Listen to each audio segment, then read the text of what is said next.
3,03,000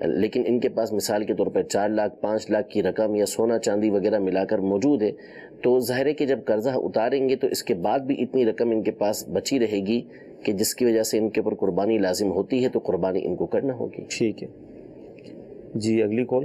میرا دارالفتاء سنت میں ہے کہ امام کے ایک سلام پھیرنے کے بعد مقتدی ہنسا تو کیا نماز ہو جائے گی؟ ہنسا، اگر سلام پھیرنے کے بعد دوسرا سلام اس نے نہیں پھیرا تو اس کو نماز دوبارہ پڑھنا پڑے گی، وضو نماز ٹوٹ گئی، اس کی وضو بھی ٹوٹ گیا، صحیح، تو دوبارہ نماز پڑھے گا۔ اس طرح کہ جس کو یا تو خود سنے گا تو نماز ٹوٹ گئی، اور یا ہنسا اتنی آواز کے ساتھ کہ دوسروں تک پہنچ گئی تو نماز بھی گئی اور وضو بھی اس کا گیا۔ مدنی چینل کے ناظرین، سلسلہ ہوا، اللہ تعالیٰ کی بارگاہ میں دعا ہے کہ اللہ تعالیٰ ہمارا سلسلہ قبول فرمائے، جو سیکھا ہے جو سنا ہے اس پر عمل کرنے کی توفیق عطا فرمائے، آمین۔ صلو علی الحبیب صلی اللہ تعالیٰ علی محمد۔ نہ جانے مسائل تو علماء سے پوچھیں، یہ حکم مبین ہم کو رب سے ملا ہے، چلو پوچھ کیسے جیے زندگی کو، چلو پوچھ لے کس میں رب کی رضا ہے، رب کی